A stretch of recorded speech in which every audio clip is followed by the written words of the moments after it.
मालक हा अचानक मला माझा मित्र आठवला. तेव्हा ते मला म्हणला की मैत्रीचं कर्ज आहे तुझ्यावर. मला म्हणला तू जिथं कामाला आहेस ना हा त्या मालकाकडून बिझनेस साठी ऍडव्हान्स घेऊन ये. घ्या बरं घ्या पैसे. डोक्यावगी किंवा पडलास का काय रे तू? कालपासून तर कामाला आलास तू आणि तुला ऍडव्हान्स मी देऊ का मी? नच कापून घेऊन तुमच्या केस टाकीन, कळलं का नाही? हा ओ बाबा माझ्या पहिल्या मालकाला कसं सोडलंस रे तू? हा द्यायला हो का नाही ऍडव्हान्स? त्याला मी असं धंद्याला लावला असशील. पहिल्या मालकाबद्दल काय बोलायचं नाही. देव माणूस होते ते. बरं कुठे देऊ माणूस?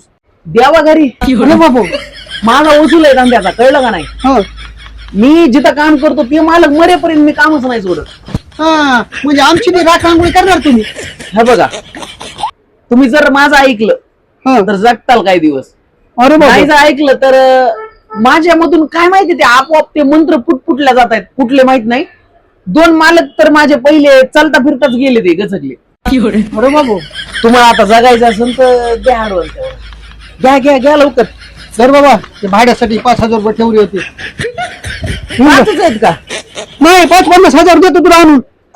50 भेटले असत भारी झालं असं.